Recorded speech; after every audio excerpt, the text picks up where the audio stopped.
안녕하세요. 저는 학생들을 가르치고 있는 30대 후반의 교사입니다. 학교 선생님이라고 하면 다들 똑부러지게 앞가림 잘할 것 같다고 많이들 얘기하세요. 하지만 중도 제 머리는 못 깎는다는 말이 괜히 있는 게 아니었습니다. 고등학생들 가르치면서 바른 소리만 하면서 살았는데 제가 겪은 일을 떠올려 보면 제가 그런 소리 할 자격이 있나 싶네요. 인생은 배울 만큼 배웠다고 생각했던 제가 직접 겪었던 인생 공부에 대해 지금부터 풀어보겠습니다. 선생님이 장래 희망이었던 전 학창 시절에도 참 열심히 공부하는 모범생이었고 부모님 속 한 번 섞인 적이 없어요. 교대도 한 번에 합격해서 부모님이 동네방네 자랑할 정도였습니다. 하지만 얌전한 고양이 부뚜막에 먼저 올라간다고 3년 전에 이혼을 하고 화려한 싱글로 살고 있어요. 요즘 뭐 이혼이 대수냐 싶겠지만 제 이야기를 들어보시면 잘했다고 하실 겁니다. 처음에 결혼할 때만 해도 이런 사람이 아니었어요. 다들 그렇지 않나요? 원래 결혼이라는 게 잘 포장된 선물 상자를 열어보는 거라고 하던데 제가 고른 상자는 꽝이었습니다. 전 남편을 처음 만나게 된 건 교대 친구의 소개로 만났어요. 정말 괜찮은 사람이 있다며 친구가 한번 만나보라며 자리를 주선해서 만나게 됐던 겁니다. 처음 만났던 날이 아직도 생생해요. 왜냐면 첫인상이 누가 봐도 훈훈하다고 할 만큼 호감형이었거든요. 게다가 직업도 공무원이라 겉으로 보나 내면으로 보나 흠잡을 데 없이 완벽했습니다. 그런데 저는 당시 임용고시 합격하고 신규 교사로 발령받은 지 얼마 안 되다 보니 일에 더 집중하고 싶어서 별로 감흥이 없었어요. 그때는 친구들도 제 이야기를 들으면 일단 3번은 만나보라며 등을 떠밀곤 했습니다. 그래서 전 주변의 성화에 마음도 없으면서 주말마다 밥을 먹곤 했어요. 만나다 보면 또 달라질 수도 있다고 생각했는데 사람 마음이 아무리 갈대 같다지만 쉽게 달라지진 않았습니다. 첫 만남에 호감이 안 생겼더라도 만나다 보면 또 다를 수 있다고 생각해서 만났는데 여전히 연애에는 큰 생각이 없었어요. 그런데 남편은 저에게 첫눈에 반했다며 고백을 하는 겁니다. 전 첫눈에 반했어요. 그래서 꼭 마음에 들고 싶은데 절 옆에 두고 싶은 마음 생길 때까지 지켜보는 건 어떠세요? 아니요. 지금은 일에 더 집중하고 싶어서요. 일에 집중하세요. 전 옆에서 마음 다해서 응원할게요. 남편은 저에게 첫눈에 반했다며 제가 확신이 들 때까지 노력하겠다고 호언장담을 했고 당황한 전 아무런 대답도 못했어요. 처음에는 저 얼굴로 여자한테 차여본 적이 없어서 오기가 생겨서 저런 소리를 하나 보다 했습니다. 그런데 제가 생각했던 것보다 남편은 진지했고 매일같이 학교 앞으로 와서 같이 밥을 먹자며 데이트 신청을 했어요. 저도 그땐 첫 학교다 보니 적응하면서 힘든 점이 많았고 고등학생들을 가르친다는 게 여간 어려운 일이 아니었던 겁니다. 그래서 매일 찾아와 주는 남편에게 하소연도 하면서 힘든 시기에 의지를 했었던 것 같아요. 10번 찍어서 안 넘어가는 나무 없다고 하죠. 한결같이 찾아와 주고 들어주던 남편의 지극정성에 마음이 열리기 시작할 때였는데 결정적으로 제 마음이 열렸던 계기는 따로 있었습니다. 둘이 지하철을 타고 가고 내릴 때가 돼서 내리는데 어떤 할머니께서 몸만한 짐을 낑낑거리면서 내리시는 거예요. 저는 치마를 입고 있어서 도와드려야 하나 머뭇거리는데 옆에 있던 남편이 망설임도 없이 할머니의 짐을 받아드는 겁니다. 남편도 퇴근 후라서 정장 차림이었는데 넉살 좋게 다가가서 짐을 들어드리는 모습에 놀랐어요. 할머니는 정장 차림인 남편이 짐을 들어주자 한사코 거절했지만 남편은 넉살 좋게 할머니께 말했습니다. 제가 옷은 이래도 힘이 남아 돌아서 이 정도는 거뜬해요. 출구까지만 도와드릴게요. 저 앞에 계단 엄청 많아요. 손잡이 꼭 잡으시고 조심해서 올라오세요. 아유, 그래도 옷 다 버릴 텐데. 어차피 이 옷 한번 세탁소 보내려고 했던 거라 괜찮아요. 남편은 그렇게 말하더니 할머니와 보폭을 비슷하게 하며 걸어가는 게 아니겠어요? 저는 앞서 걸어가는 남편과 할머니 뒤를 따라 걸었고 남편은 할머니와 대화를 하며 출구로 걸어가고 있었습니다. 계단을 성큼성큼 올라서 짐을 내려놓고는 할머니께 인사까지 드렸어요. 출구에 도착하자 할머니는 남편의 옷을 이리저리 살피며 말했습니다. 괜히 나 때문에 옷에 먼지가 다 붙었네. 이거 미안해서 어쩌나. 아유, 어차피 세탁소 가려던 옷이에요. 신경 쓰지 마세요. 오늘따라 사람이 많아서 엘리베이터도 못 탈 것 같았는데 덕분에 한시름 덜었네. 정말 고마워요. 할머니는 마지막까지도 연신 고맙다고 말씀하시며 가셨어요. 조금 뒤에서 지켜보던 전 그때부터 남편이 달리 보이기 시작했던 것 같습니다. 처음 보는 의외의 면이 보이더라고요. 저만 해도 괜히 옷 핑계로 머뭇거렸는데 선뜻 나서는 남편을 보니까 그 모습에 확신이 생기기 시작하더군요. 사실 나이가 어린 것도 아닌데 결혼을 빼고 연애를 시작할 순 없잖아요. 그렇다고 얼굴 뜯어먹고 살 것도 아닌데 어떤 사람인지 알아야 만날 수 있겠다 싶었는데 그때 일이 저한테는 남편을 다르게 보게 만드는 계기였어요. 최소한 살면서 힘든 순간이 오더라도 같이 헤쳐나갈 수 있는 사람이라고 생각했던 겁니다. 저는 그렇게 10번 찍어 넘어간 나무가 됐고 지금 생각해보니 제 발등도 같이 찍던 순간이었네요. 첫 만남 이후 연애를 시작하기까지 시간은 걸렸지만 나름대로 돌다리도 두드려 보고 건넜다고 생각해서 그런지 자연스럽게 결혼에 대해 이야기를 하게 됐습니다. 둘 다 직업도 안정적이고 양가 어른들도 경제적으로 어려움이 없다 보니 결혼 준비하는데 걸림돌이 될 만한 건 없었어요. 그때 예비 시아버지께서 사업을 하던 때라 신혼집도 얻어줄 정도였으니 결혼식장 들어가는 건 시간 문제라고 할 정도였습니다.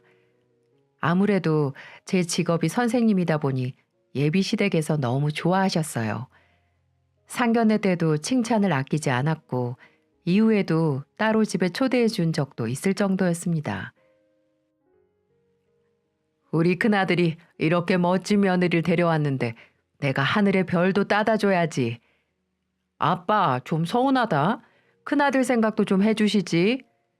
이게 다 너 잘 부탁한다는 뇌물이야. 우리 아들 잘 부탁해요.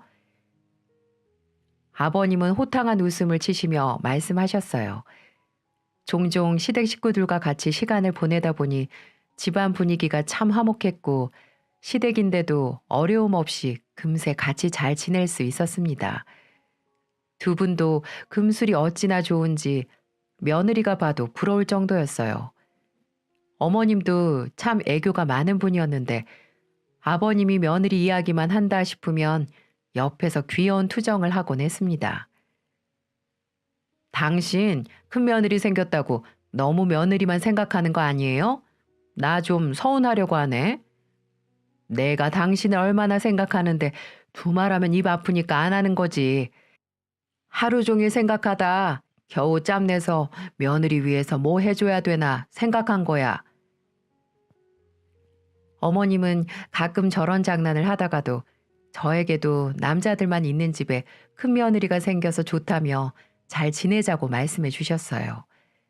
실제로 결혼 준비 중에도 같이 쇼핑도 다녔고 어머님이 남부럽지 않게 잘 챙겨주실 정도였습니다. 그래서 주변에서 어쩜 시댁 어른들이랑 그렇게 잘 지내냐며 부러워했어요. 시댁이 까다로우면 큰 짐을 안고 결혼하는 거라고 하잖아요. 그에 비하면 전 시댁 하나는 참 잘 만났다고 생각했습니다. 저희는 주변에 많은 축하를 받으며 결혼에 골인했고 경제적으로 부족함이 없어서 신혼도 즐겁기만 했어요. 게다가 아버님이 마련해준 신혼집은 나중에 태어날 아이까지 생각해서 넓은 집을 해주셨고 저희만 잘 살면 아무 문제가 없다고 생각했습니다. 쓰다 보니 시댁 자랑 같은데 듣다 보니까 시댁 자랑하려고 썼나 싶으시죠? 처음부터 문제가 보였다면 저도 미련 없이 뒤돌아 나왔을 거예요. 하지만 제 결혼 생활은 2년 동안이나 아무 문제가 없었습니다. 이렇게 쓰다 보니까 신혼 때도 꼭 꿈만 같네요. 어느 정도 학교 생활도 적응되고 제법 선생님으로 경력을 쌓고 있었는데 시험 기간만 되면 선생님도 학생만큼 힘들기는 마찬가지였습니다. 시험 기간에는 퇴근하면 늘 녹초였고 예민해져서 점심도 제대로 못 먹었어요. 이런 제 상태를 아는 남편은 퇴근하고 데리러도 와주곤 했습니다. 드디어 시험이 끝나던 날 남편이 마중 오면 둘이 외식을 할까 했는데 못 온다길래 내심 서운했어요. 그래도 홀가분한 마음으로 집을 갔는데 늦게 끝난다던 남편은 진수성찬을 차려놓고 절 기다리고 있더군요.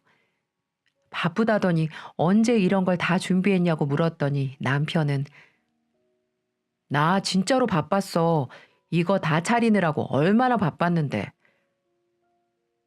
남편의 그 말에 저는 한박 웃음을 지으면서 앉았어요. 저는 어머님이 왜 그 나이에도 소녀처럼 살고 있는지 그 이유를 알 수 있었습니다. 이런 남자랑 살면 평생을 소녀처럼 살 거라고 생각했어요. 이렇게 행복한 신혼생활을 하고 있던 제가 이혼하게 될 거라고 생각이나 할 수 있었겠습니까? 아무런 문제 없이 잘 살고 있었는데 문제는 그때부터였어요. 딱 결혼 2주년이 지났을 시점부터였습니다. 결혼은 집안 대 집안이 만나는 거라더니 시댁에 문제가 생기자 제 결혼 생활도 흔들리기 시작했어요. 어느 날 갑자기 시아버지가 심장마비로 돌아가신 겁니다. 갑작스런 소식에 저도 일하다 말고 병원으로 달려갔고 이미 어머님은 실신해서 쓰러져 계셨어요. 서울에서 일하던 도련님도 내려오고 남편도 놀란 얼굴로 달려왔는데 이미 아버님은 운명을 달리한 후였어요. 어머님은 그 후로도 몇 번을 실신하셨고 저는 어머님을 챙기며 슬퍼할 겨를 없이 장례식장을 지켜야만 했습니다. 하루아침에 남편을 잃자 어머님은 예전과는 많이 달라지셨어요. 그때는 갑작스럽게 돌아가신 아버님의 사망 소식을 받아들이기 힘들어할 정도였는데 어머님은 그 충격이 더 심할 수밖에 없었습니다. 워낙 두 분이 같이 즐기는 취미 생활도 많았고 함께한 세월이 있으니 어머님은 더 힘들 수밖에 없었어요. 저는 어머님께 힘이 되고 싶어 노력해봤지만 시간이 갈수록 힘들어하셨고 결국 우울증을 앓을 정도로 힘들어하셨습니다. 그래서 한동안 저희는 퇴근을 어머님 집으로 하며 세심하게 신경을 쓰고 있었어요. 도련님도 서울에 있어서 자주 오지 못해도 전화도 자주 드리곤 했습니다. 하지만 어머님은 저희랑 일상적인 이야기를 하는가 싶다가도 어느덧 눈물을 보이면서 아버님에 대해 말했어요. 우리 큰아들 보니까 꼭 그 사람 젊을 적 보는 것 같네. 이렇게 잘 차려입고 다녔는데 내가 같이 죽었어야 했는데 왜 살고 있나 모르겠다. 산 사람은 살아야지. 손주도 보고 오래 살아야지. 자꾸 죽겠다고 하면 어떡해. 나는 차라리 식물인간이라도 좋으니까 우리 남편이 병원에라도 누워 있었으면 좋겠어. 자꾸 이 세상에 없다고 생각하면 나도 그냥 죽고 싶어. 차라리 병원에 있으면 살 수 있다는 희망이라도 있지. 난 이제 살아야 될 이유를 모르겠다. 어머님은 종종 아버님이 식물인간이라도 좋으니까 병원에라도 있었으면 좋겠다고 말씀하시면서 대성통곡을 하곤 했습니다. 그러면 남편은 어머님을 한참 달래며 잠드는 모습까지 보고 같이 집으로 돌아왔어요. 그런 어머님을 보자니 같은 여자가 봐도 마음이 참 안 좋을 정도였습니다. 한평생 같이 살자며 결혼했는데 갑자기 허망하게 갔으니 충격이 크셨겠죠. 그래서 저도 어머님 옆에서 같이 외출도 하면서 시간을 함께 보내려고 노력했어요. 하지만 남편의 빈자리를 제가 어떻게 채울 수 있었겠습니까? 어머님의 우울증은 점점 심해져만 갔어요. 아들도 못하는 일을 며느리가 해낼 수는 없었나 봅니다. 심각해진 어머님은 한밤중에 악몽까지 꾸기 시작했어요. 한밤중에 무섭다며 전화하시는 목소리가 위태롭게 들렸고 저희는 다음날 어머님 댁에서 하룻밤 자기로 하고 잠이 들었습니다. 다음날 저희는 어머님과 외식을 하고 시댁에서 잠이 들었는데 저는 자다 말고 전쟁이라도 난 줄 알 정도로 깜짝 놀랐어요. 어머님이 한밤중에 방문을 벌컥 열고 들어오신 겁니다. 그리고 애걸복걸하며 말했어요. 어떻게 누가 내 남편 죽이겠다고 쫓아오는데 지금 현관 앞에 있는 것 같아. 어떻게? 이러다가 우리 다 죽으면 어떡하지? 일어나 빨리. 다급한 목소리로 저희 방으로 뛰쳐온 어머님은 불안한 목소리로 누가 남편을 죽이려 한다며 주위를 두리번거리셨어요. 그러다가 이제는 온 가족을 죽이려 한다며 말하시는 겁니다. 저는 불안해하는 어머님을 안아드렸지만 현관 앞에 우릴 죽이려고 서 있어서 우리가 도망을 못 가니까 베란다로 한 명씩 뛰자고 말하시는 거예요. 남편과 저는 생각보다 심각한 어머니 모습에 놀랄 수밖에 없었습니다. 새벽에 놀란 어머님을 겨우 달랬는데 좀 진정이 되자 어머님은 악몽 때문에 잠을 설치는 날도 많고 이젠 낮에도 너무 무서워서 못 살겠다고 말할 정도였어요. 아버님과 살던 집에 혼자 지내는 게 더 힘들 것 같다고 생각은 했는데 이 정도일 줄은 몰랐던 겁니다. 남편은 어머님의 말에 생각이 많아진 것 같았어요. 한동안 말이 없던 남편은 저를 조용히 방으로 불렀고 저에게 난감한 표정으로 어렵게 말하더군요. 우리가 엄마랑 같이 사는 건 어떨까? 내가 생각했던 것보다 엄마 상태가 심각하네. 이러다가 정말 엄마 잘못될까 봐 일도 손에 안 잡혀. 당신이 한번 잘 생각해 주면 안 될까? 저도 생각보다 심각한 어머님 상태를 직접 보니까 아무래도 잠깐씩 보는 건 한계가 있다 싶었습니다. 게다가 평소 어머님과 사이도 좋았고 정말 딸처럼 가까이 지냈던 시간들이 떠올라서 어려울 것도 없다고 생각했어요. 그리고 제가 옆에 있어서 어머님이 힘든 시간을 이겨낼 수만 있다면 하나뿐인 며느리가 못할 게 뭐가 있나 싶었습니다. 하지만 시댁은 한 채 건너 남이라고 하잖아요. 같이 살고 보니 제 생각이 참 시건방진 생각이라는 걸 알게 됐어요. 배울 만큼 배웠다고 세상 만사 다 알 수 있는 게 아니었습니다. 그땐 합가를 하고 처음엔 오히려 마음이 편하기도 했어요. 왜냐면 날로 심각해지는 어머님의 우울증 때문에 금방 어떻게라도 될까 싶어서 마음 편할 날이 없었거든요. 같이 살다 보면 어머님도 괜찮아질 거라고 생각했는데 애초에 정답이라고는 없는 문제처럼 상황은 완전히 반대로 흘러갔습니다. 우울증을 기적처럼 극복이라도 했냐고요? 아니요. 그래도 어머님이 변하긴 했어요. 우울증을 방패 삼아서 폐악질 부리는 모습으로 변한 겁니다. 저는 그동안 어머님이 연기라도 했나 싶었다니까요. 어머님도 처음에는 같이 살게 돼서 좋다며 저에게 집안일은 신경 쓰지 말라고 하셨습니다. 저는 괜찮다고 했었는데 퇴근하고 오면 어머님이 분리수거도 다 해놓고 꼭 일부러 치운 것처럼 깨끗했어요. 괜히 제 눈치를 보시나 싶을 정도였죠. 그런데 한 번은 제가 몸이 좀 안 좋아서 일찍 조퇴했던 날이었습니다. 문을 열고 들어가는데 입구에서부터 코를 찌르는 음식 냄새가 진동을 했고 부엌에서 소란스러운 소리가 들렸어요. 제가 문을 열고 들어오는 소리도 못 들었는지 부엌을 가봤는데 글쎄 어머님이 친구들과 술을 마시고 있는 겁니다. 우울증 환자가 술이라니 말이 되나요? 이미 술판은 벌어졌고 전 너무 놀라서 어머님이 들고 있던 술병을 뺏었어요. 어머니, 술을 마시면 어떡해요? 병원에서 술은 절대 안 된다고 했잖아요. 아이고, 며느리 왔네. 애들 가르쳐야지. 왜 지금 왔어? 다들 인사해. 여기는 우리 집 선생님. 저는 어머님의 친구들과 어색하게 인사를 했고 이미 다들 취한 것 같아서 제정신이 아닌 듯 했습니다. 어머님, 우선 방으로 가세요. 혈압약도 드시면서 왜 술을 마시고 계세요? 내가 남편도 없는데 술도 못 마시면 어떻게 살겠어? 이거라도 마셔야 살지. 또다시 어머님은 울기 시작했고 전 고주망태가 된 어머님을 부축하며 방으로 가서 눕혔고 친구분들께도 가달라고 정중히 말했어요. 술에 취한 어머님의 말을 들어보니 그동안 저희 부부 몰래 술을 마시고 계셨던 겁니다. 그래서 늘 분리수거도 하고 청소하느라 집이 청소된 채로 있었던 거죠. 저는 그날 쉴 틈도 없이 어머님이 벌려놓은 술판을 치웠고 남편이 퇴근하고 오자마자 제가 본 상황을 그대로 말했습니다. 남편은 본인이 어머님께 말해보겠다고 했어요. 근데 병원 의사 말도 안 듣는 사람이 아들 말은 들었겠습니까?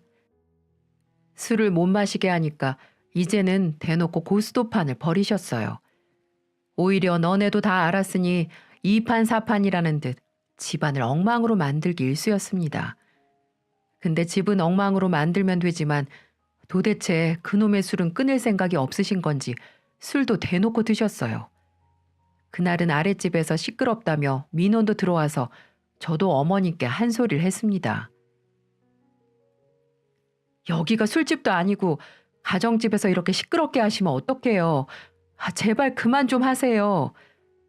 너 이제 시아버지도 없으니까 내가 우습지? 이제 아주 나까지 가르치려 드네. 참 기가 막혔어요. 제가 한 말이 어머님을 무시한 말 같나요? 아파트에서 고성방가에 고스톱 치다가 돈이라도 따면 춤을 추고 난리가 났는데 밑에 집에서 참아준 게 다행일 정도였어요. 저는 더 있다가는 어머님의 모임 수발드는 종이 될 것 같아서 더 강하게 말했습니다. 그리고 층간소음은 다른 집에도 피해를 주는 거니까 조심하자고 말씀드렸어요. 여기가 주택도 아니고 아파트인데 당연히 조심히 살아야죠. 그리고 저 요즘 집안에서 술 냄새, 음식 냄새가 진동을 해서 못 살겠어요. 이게 아주 못하는 소리가 없네. 그때 마침 퇴근하고 남편이 들어왔는데 어머님은 갑자기 표정을 바꾸며 남편에게 찰싹 붙으며 대성통곡을 하는 게 아니겠습니까? 그러면서 저한테 손가락질을 하며 말하는 겁니다. 내가 서방 먼저 보낸 것도 이렇게 서러운데 이제 며느리 눈치도 봐야 되겠니? 저게 날 이제 시애미 취급도 안 한다 아들. 그야말로 환장할 노릇이었어요. 이게 말이 되나요? 고등학생 아이들도 이 정도 말하면 알아듣습니다. 요즘 애들 아무리 이기적이라도 바른 말하면 듣는 신용이라도 합니다. 그런데 어머님은 뭐가 그렇게 억울한지 남편 뒤로 숨어가며 말하는 겁니다. 저도 기가 막혀서 남편에게 말했어요. 밑에 층에서 민원이 들어와서 어머님께 집에서 모임은 자제해달라고 말한 것뿐이라고요. 유치해 보여도 어쩌겠습니까? 시엠이 물러본다며 며느리한테 삿대질을 하시는데 저도 할 말은 해야 되겠더군요. 남편은 난감한 듯 어머니께 타이르듯이 말했습니다. 엄마, 안 그래도 어제 관리실에서 전화 왔어요. 너무 시끄럽다고. 앞으로 모임은 밖에서 하세요. 만나지 말라는 것도 아니잖아요. 그 말에도 어찌나 서럽게 우시던지 정말 제가 일방적으로 구박이라도 한 줄 알겠더군요. 남편은 어머님이 심리적으로 안정을 찾는 과정이니 조금만 더 이해해드리자고 했습니다. 저도 너무 답답한 나머지 남편이 중간에서 지혜롭게 대처하고 있다고 생각했어요. 그런데 어머님의 증상은 갈수록 심해져만 갔습니다. 그런데 정말로 사람이 정신적 충격이 크면 돌아버리기라도 하나요? 저는 지금까지 겪었던 것보다 더 충격적인 광경을 목격하고야 말았습니다. 제가 무슨 말만 하면 남편 없어서 서럽다, 보고 싶어서 못 살겠다는 둥 아버님을 찾는 소리만 했던 사람인데 아버님을 먼저 보내고 1년 만에 새로운 남자친구가 생기신 거예요. 제가 어떻게 알았는 줄 알면 더 경악하실 겁니다. 글쎄, 안방에서 둘이 퍼즐로 자고 있더라니까요. 대체 하루 종일 뭘 하고 돌아다녔는지 한켠에는 쇼핑백이 한가득 쌓여있기까지 했습니다. 남편과 같이 퇴근했던 날이라 둘이 나란히 같이 보지 않았으면 제 두 눈을 의심했을 거예요. 어머님, 뭐 하시는 거예요? 옆에 이 사람은 누구세요? 두 사람은 제 목소리를 듣고 놀랐는지 벌떡 일어났고 침을 닦으며 일어난 어머님은 남자친구라고 자연스럽게 소개를 하는데 저는 피가 거꾸로 솟는 줄 알았습니다. 못 있겠다며 힘들다며 징징거리던 게 엊그제 일 아닌가요? 너무 화가 났고 어머님께 뭐 하시는 거냐고 따져 물었습니다. 그랬더니 뭐라는 줄 아세요? 너 웃긴다. 술도 먹지 말라. 모임도 하지 마라. 그럼 나 나가 죽으라는 거야? 그리고 내 남자친구면 시아버지랑 다름없는 거지. 이게 무슨 되먹지 못한 짓이야? 적반하장도 유분수지 저한테 되려 큰 소리를 하더군요.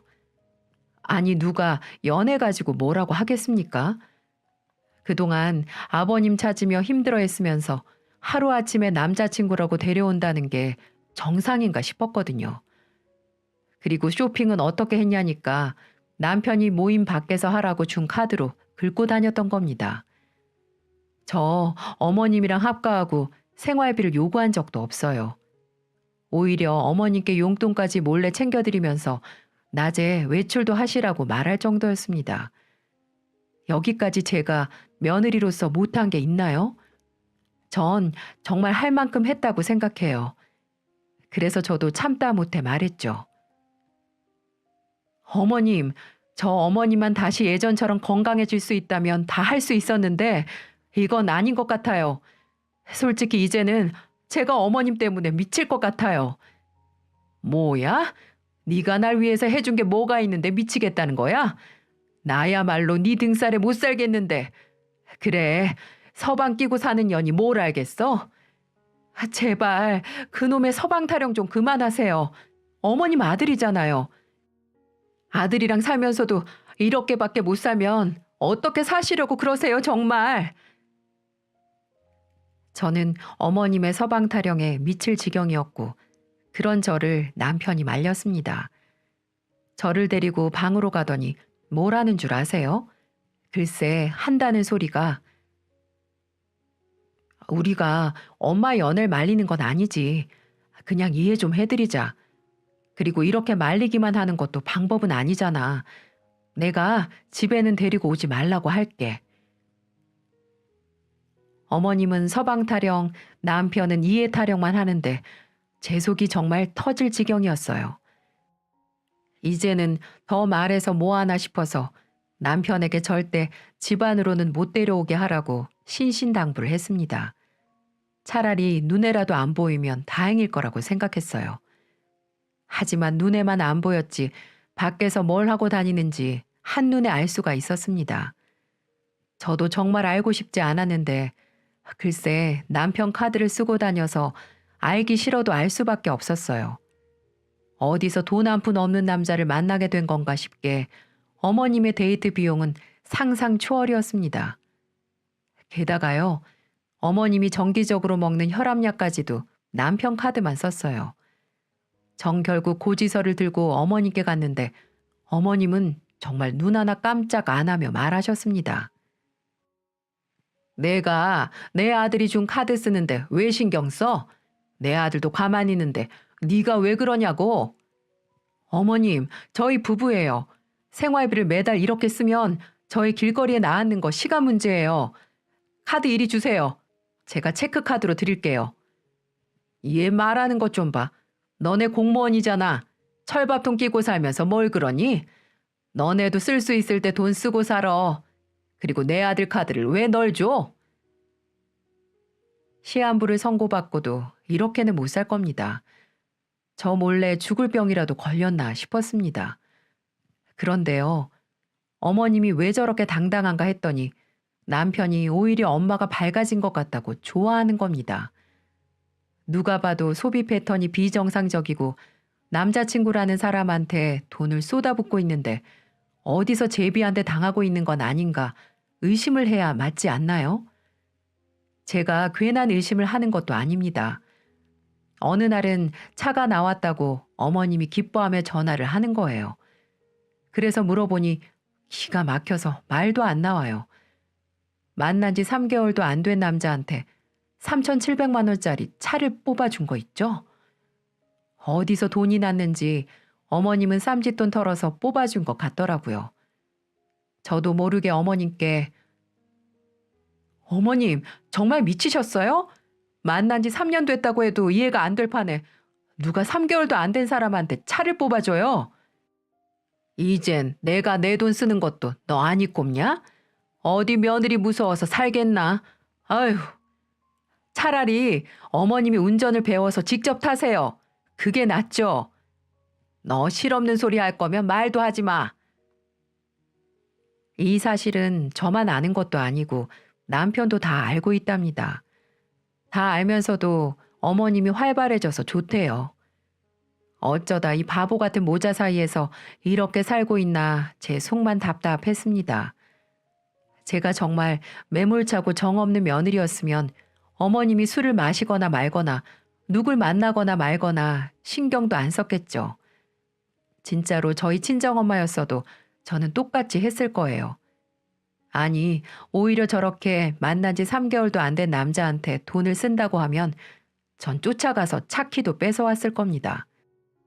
전 하루하루 속이 터지고 있는데 두 사람은 날이 갈수록 상식 밖으로 변해갔어요. 어머님도 무조건 자기 편을 들어주는 남편과 애틋해지고 있었습니다. 퇴근하고 오면 우리 아들 왔냐면서 엉덩이를 토닥거렸고 맛있는 거 사뒀다며 저는 본체 만취하고 남편만 챙기셨어요. 상황이 이렇다 보니 남편도 점점 아이처럼 변해갔습니다. 예전 모습은 상상도 할 수 없을 정도였어요. 주말에는 양치 안 하는 건 기본이었습니다. 양치를 안 하는데 세수라고 하겠나요?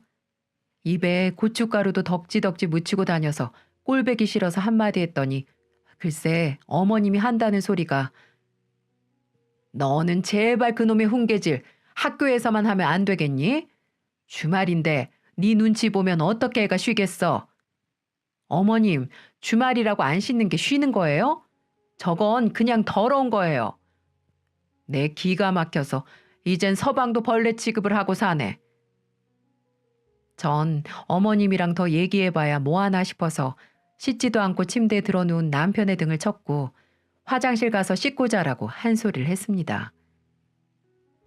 아우, 이놈의 잔소리 좀. 주말은 그냥 좀 쉬자. 침대 당신만 쓰는 것도 아니고 냄새 나서 못 살겠어. 빨리 씻어. 정말 애를 키우는 것만 같았습니다. 하루하루가 육아 전쟁 같았어요. 그런 저를 보며 어머님은 혀를 끌끌 차며 안방으로 가셨습니다. 저라고 남편 때려가며 씻으라고 말하고 싶었겠어요? 제가 그렇게라도 안 하면 머리도 안 감고 출근하니까 잔소리를 할 수밖에 없었어요. 진짜 말 안 하면 주말 내내 안 감고 그대로 출근하기 일쑤였습니다.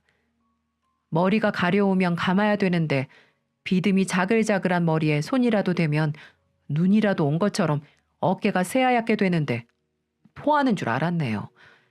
아마 그 꼴을 보면 저지 와이프는 저런 사람이랑 어떻게 한 입을 덮고 사나 싶었을 겁니다. 이게 끝이 아니에요. 진짜 문제는 겨울이었습니다. 겨울에는 춥다고 안 씻고 땀도 안 났는데 왜 씻냐고 적반하장인 겁니다. 아니 무슨 땀이 나야만 씻나요? 기가 막혀서 2주가 넘도록 안 씻길래 저도 한마디 했어요. 당신은 몸이 가렵지도 않아? 난 당신만 봐도 내 몸이 가려운 것 같아. 그리고 땀이 나야 씻을 것 같으면 집안일을 좀 하던지 어쩜 그렇게 손 하나 까딱을 안 해? 에이 진짜 더러운 거 못 참겠는 사람이 치우던지 그놈의 잔소리 하루라도 안 하면 입에 가시도다? 씻고 살자는 게 잔소리로 들릴 수가 있다니 전 기가 막혔습니다. 진짜 애도 아니고 말이라도 안 하면 안 씻는데 한 입을 덮고 자는 저는 무슨 죄를 지어서 이런 벌을 받나 했네요. 그러면서 어찌나 들러붙는지 비위상에서 부부관계라도 거부하면 다음날 입이 대빨 나와 있습니다. 그런데 이것도 끝이 아니에요. 어머님이랑 제 흉을 보는 게 아니겠습니까? 제가 기가 너무 세서 시아버지도 잡아먹고 자기 아들도 기죽게 만든다네요. 대놓고 제 흉을 보는데 제가 어떻게 참고 넘어가겠어요? 그래서 저도 한마디 했습니다. 저 행복한 가정 꾸리고 싶어서 결혼한 거지 잔소리하고 싶어서 결혼한 거 아니에요. 저도 좋은 소리만 하고 살고 싶어서 어머님이랑 살기로 했던 거예요. 그럼 우리가 널 못 살게 구는 거니? 그런 소리가 아니잖아요. 처음부터 다 어머님 위해서 합친 거고 저도 쉬운 선택 아니었어요. 이혼해 그럼. 왜 그렇게 참고 사니?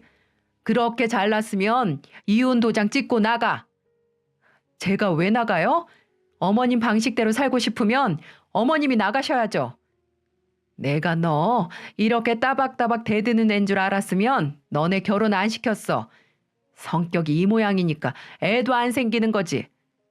어머님, 저 때문이 아니고 어머님 아들이 더러워서 생길 애도 안 생기는 거예요. 제 말에 어머님은 노발대발 하셨고 저는 더 이상 유치한 싸움 하고 싶지 않아서 방으로 들어가 버렸습니다. 어머님은 서방 타령이 사라졌다 싶으니까 손주 타령을 하셨어요. 근데 이 상황에 임신이 되겠습니까? 저렇게 더러운 남편이랑 사는데 말이죠. 게다가 어머님의 행동을 감싸고만 돌고 점점 애처럼 변하는 남편을 보면서 가장으로서의 믿음도 안 갔습니다. 그렇게 점점 부부 사이의 신뢰가 사라지다 보니 전 아예 임신 생각을 접었어요. 그런데 두 사람은 제가 있는데도 들으라는 식으로 욕을 하곤 했습니다. 깜빡 잠이 들었는데 일어나 보니 어머님이 누구랑 대화하는 것 같았어요. 목소리가 남편 같아서 둘이 또 무슨 얘기를 하나 들어봤죠. 애가 선생질을 해서 그런지 가르치려고만 들어. 아까도 밥 좀 차리랬더니 그릇을 다 깨부술 것처럼 하더라니까. 엄마가 이해 좀 해줘. 벌써 갱년기가 오나. 성격도 더럽고 얼굴도 마탱이가 갔어요. 이 시애미 이겨먹으려고 따박따박 말대답하는 것 좀 봐. 제정신이 아니야. 둘이서 나란히 앉아서 제 욕을 하고 있는 거예요. 유치해서 못 들어주겠다 싶었는데 또 제가 한 발 물러나는 것도 싫었죠. 제가 왜 욕을 먹어야 되나 납득할 수가 없어서 방문을 박차고 나갔어요. 저를 보고 놀란 두 사람은 미안한 기색도 안 보였죠. 저는 어머님과 남편을 두고 말했습니다. 제가 선생질 해봐서 아는데요. 가르쳐도 안 되는 애들은 바른 소리를 해도 못 알아먹어요. 그래서 전 그냥 그런 애들은 포기해버려요. 제 입만 아프더라고요. 너 지금 우리 들으라고 하는 소리니? 아니요. 그냥 한 소린데 찔리셨나 봐요. 어머님은 제 말에 손부채질을 하셨고 듣고 있던 남편은 벌떡 일어났어요. 그리고 저한테 큰 소리를 치더군요. 우리 엄마한테 진짜 왜 그래? 당신은 왜 그러는데 내가 이렇게 두 사람한테 욕먹을 정도로 못한 거 있어? 내가 노력해도 거부한 건 당신이잖아. 날 거부한 거 당신이잖아. 이렇게 셋이서도 못 사는데 애 생기면 갑자기 철이라도 든다니? 사람도 안 된 인간이 무슨 애를 키워? 지 몸도 제대로 안 씻으면서 애는 씻길 수나 있겠냐? 제 말을 들은 남편은 더 이상 대화가 안 통한다고 어머니를 모시고는 방으로 들어가 버렸어요. 그날 전 혼자 잤고 남편은 어머님 방에서 둘이 잤습니다. 저는 그날 밤 이러다가는 제가 제명에 못 살 것 같다는 생각이 들었고 애가 없을 때 이혼을 해야 하나 고민하다가 잠이 들어버렸네요. 그런데 어느 날 갑자기 도련님이 결혼할 사람을 데려온다는 겁니다. 웬일로 시어머님이 바쁘게 움직이나 했더니 도련님 때문이구나 했어요. 그래도 막내 아들 장가 간다고 신난 얼굴로 혼자 바쁜 걸 보니 도와야겠다 싶었습니다. 그래서 저도 같이 도왔어요. 근데 무슨 대단한 집 딸이라도 오나 싶게 음식 준비가 하루 종일이 되고 끝나지도 않고 대낮에 시작했는데 저녁이 돼서야 끝이 났어요. 다 차려두고 보니 반찬이 30개도 넘었습니다. 이제야 한숨 돌리나 했더니 갑자기 어머님이 저한테 뭐라는 줄 아세요? 뜬금없이 약속이 없냐는 거예요. 그래서 이게 무슨 황당한 소린가 해서 말했습니다. 도련님 오신다면서요. 저도 인사드려야죠. 갑자기 와서 무슨 체면을 차려. 친정에나 가 있어. 우리 가족끼리 편하게 밥 좀 먹게. 아무리 며느리가 미워도 옆에서 같이 힘들게 요리했는데 너무하다 싶었어요. 무슨 벌써 이혼이라도 한 것처럼 선을 긋는 어머님을 보자 하루 종일 같이 일한 게 억울할 지경이었습니다. 그래서 저는 알겠다며 친정 갈 채비를 했어요. 처음에 짐을 싸면서 갑자기 사이 좋은 척 연기하는 것도 웃기고 이미 절 객식구 취급하는데 제가 앉아 있어 봐야 꿔다 놓은 보리자루 취급이나 받겠구나 싶어서 곱게 가보려고 했습니다. 근데 여자의 촉이라는 게 있잖아요. 생각해보니까 도련님은 해산물을 좋아하는데 해산물이 있는 반찬이 하나도 없었던 게 생각났습니다. 그 많은 반찬 중에 그 흔한 오징어 볶음 하나 없고 죄다 고기 반찬에 각종 나물 뿐이었어요. 오랜만에 보는 아들이니까 고기를 먹인다고 쳐도 좋아하는 음식을 해줄 법도 한데 싶었습니다. 그래서 전 친정에 짐만 내려놓고 다시 집으로 가봤어요. 전 그날의 제 선택을 인생에서 가장 잘한 일이라고 생각합니다. 한 10시쯤 됐을까 문 앞에 도착했는데 시끌시끌한 소리가 나더라고요. 근데 웬 여자랑 남편, 시어머니가 셋이 웃고 떠드는 소리였어요. 그래서 문을 열고 가보니 도련님은 머리카락 한 올도 안 보이더군요. 그 오밤중에 이미 셋 다 만취해 있었고 그 셋 중 낯선 여자를 보니 딱 느낌이 왔습니다. 무슨 나사 바꿔 끼는 것도 아니고 자기 아들 이혼할 것 같으니까 남편의 내연녀를 데려온 것 같더라고요. 근데 전 그 꼴을 보고도 한참을 웃었습니다. 꼬리 잡아서 이혼하니 기뻤냐고요? 아니요. 이 멍청한 놈이 어디서 꽃뱀한테 제대로 물린 줄도 모르고 좋아 죽겠다는 표정을 하고 있던 거예요. 어떻게 꽃뱀을 알아봤냐면 그년 얼굴이 하도 익숙해서 가만 생각해 보니까 저랑 제일 친한 친구 남동생이랑 결혼했던 여자였어요. 전현이 바로 제 가장 친한 친구 남동생을 애 둘 딸린 호래비로 만들고 도망간 년이었던 겁니다. 그날 이후로 친구랑 둘이서 그년 어디서 벼락 맞아 죽었다는 소식이 들리길 간절히 바랬는데 제 발로 시궁창에 걸어온 걸 제 두 눈으로 보니까 제 속이 다 시원했어요. 왜냐면 그동안 친구 동생 혼자서 애 둘을 키우느라 고생 무지하게 한 걸 전 다 알고 있었던지라 이것들을 한 방에 보낼 찬스를 잡았던 거죠. 전 바로 핸드폰 녹음기를 켜고 인생에 다시 없을 연기를 시작했습니다. 제 인생을 다시 바로잡을 연기였어요.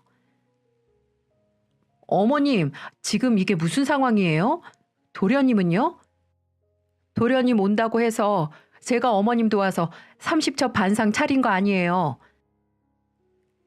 이미 취해서 얼굴이 벌겋게 된 어머님은 일어나며 말했습니다. 옆구리에 손까지 차고 말하더군요. 야, 애도 못 낳는 게 또 혼개질하러 왔네. 친정 가라고 해도 말도 더럽게 안 듣고 기어이 와서 이 꼴을 다 보네. 이게 다 무슨 꼴인데요? 딱 보면 몰라? 네가 애도 안 낳아주니까 우리 아들이 밖으로 돈 거 아냐? 네가 애만 낳아줬어도 우리 아들이 밖에서 여자를 만났겠냐고. 이거 다 네 탓이다. 어머님은 당당하게 제 탓이라며 말했어요. 제가 코웃음을 치자 남편도 벌떡 일어나서 슬슬 불었습니다. 보고도 무슨 말해줘야 알아? 어떻게 그 머리로 선생을 하냐? 네가 집구석에 와이프 노릇 안 하고 선생질 하니까 내가 이렇게 밖에서 여자 좀 만났다. 왜? 내가 그동안 얼마나 참고 살았는데 날 이렇게 배신해? 진짜 기가 막혀서. 나 절대 이혼 못 해줘. 똑똑한 척 혼자 다 하더니 뒤통수 맞으니까 어때? 그리고 이 사람 너보다도 더 능력 있어. 의사야 의사. 산부인과 의사. 애초에 선생이랑 싸움이 안 되니까 곱게 떨어져. 남편이랑 시모가 이렇게 발광을 하는데도 상간녀는 절 보며 발발 떨더군요. 왜냐면 제가 전연 잡겠다고 친구랑 같이 찾아간 적이 있었거든요. 그러니 제 얼굴을 보자마자 팍 쫄았던 겁니다. 심지어 산부인과 의사로 속이고 남편을 꿰어낸 게 기가 찼어요. 제가 친구 따라서 고소를 도와줬기 때문에 전연의 정과는 수도 없이 알고 있었고 그 자리에서 읊을 수도 있을 정도였습니다. 무려 정과가 산범일 정도로 악질인 여자를 어디서 또 물어온 건지 제가 봐도 이 세 명이 모인 조합은 딱 어울렸죠. 저를 보며 당황하며 진땀 흘리는 저 여자를 보며 말했어요. 그래, 어디서 잘난 여자 만났네. 내가 이혼해 줄게. 어디 제주껏 저 여자랑 재미나게 살아봐. 꼭 애도 낳고. 그 말을 하고 방으로 가서 전 짐을 싸서 나왔어요. 나오는데 속이 다 시원했습니다. 어디서 벼락 맞아 죽길 바랬던 여자가 나타나 절 구할 줄 누가 알았나요? 상간년이 고맙기까지 하더라고요. 며칠 후 이혼 서류를 곱게 만들어서 남편 놈을 만났어요. 저는 도장을 준비해 갔죠. 시원하게 도장을 찍어주며 말했습니다. 몰랐는데 당신이 능력이 있었나 봐. 나이트에서 산부인과 의사도 만나고. 이 세상에 나 무시하는 건 너밖에 없어. 의사도 날 알아보는데 너만 날 몰라본다고. 근데 내가 나이트에서 만난 거 너한테 말했나? 내가 왜 도장 찍어주는 줄 알아? 끼리끼리 잘 만난 것 같아서야. 남편은 대체 무슨 소리를 하나 어리둥절한 것 같길래 미리 친구한테 받았던 사진을 남편에게 보냈어요. 그 사진은 바로 친구 남동생과 결혼했던 사진, 그리고 아이들 사진이었습니다. 그걸 본 남편은 당황했고 이거 다 조작된 거 아니냐며 되물었습니다. 저는 코웃음을 치며 말했어요. 그 잘난 여자한테 가서 물어봐. 산부인과 의사인데 지가 애를 낳았는지 안 낳았는지도 모를까. 그리고 약속대로 재산 분할 똑바로 하고 다음은 내가 그년한테 상간녀 소송 준비 중이야. 내가 제대로 훈계질 해줄게. 사진을 보고 당황한 남편은 저에게 매달리며 사실이냐고 물었고 그건 네가 알아보라며 뿌리치고 나왔습니다. 나오는 길에 벌레 하나 떼낸 듯이 옷을 툭툭 털었고 진짜 오랜만에 시원한 숨을 몰아쉬었네요. 그 후로 전 정신과에 다니며 상담 치료를 시작했고 진단서에 불륜 증거까지 예쁘게 만들어서 남편의 직장에 뿌려버렸습니다. 이런 사람이 국민의 세금으로 월급 받으며 일하면 이런 세금 낭비가 어딨겠어요? 그래서 공무원 신분을 파면시키기 위해서 만반의 준비를 했고 소명할 기회를 잃은 남편은 결국 해임됐습니다. 해명할 게 뭐가 있겠어요? 바람을 핀 게 사실이니까 입이 10개라도 할 말이 없어야 정상이죠. 저는 남편이 해임되던 날 친구와 만나 쾌제를 불렀고 어디 한번 시궁창에서 벌레 같은 것들끼리 제주껏 잘 살아보라고 박수치며 웃었습니다. 아직도 3년 전 일인데 너무 통쾌하네요.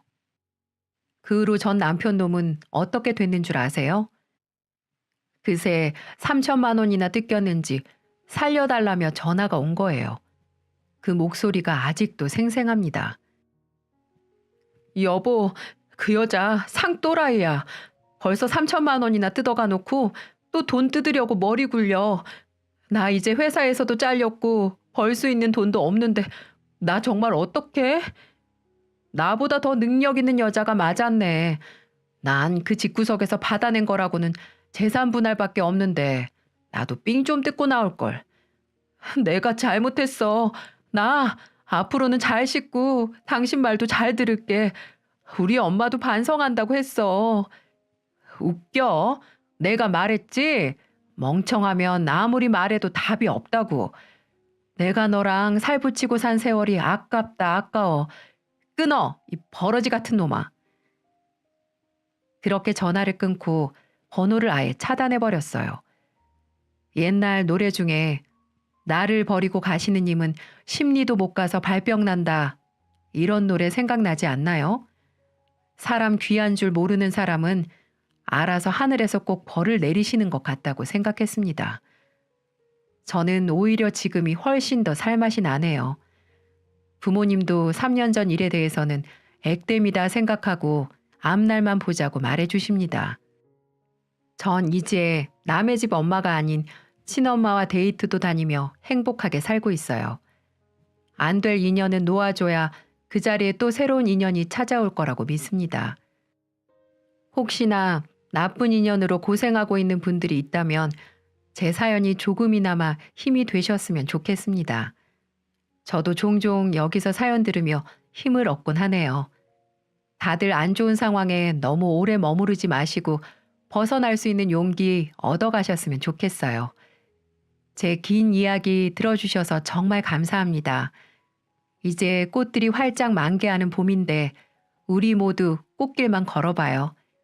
모두들 행복하세요.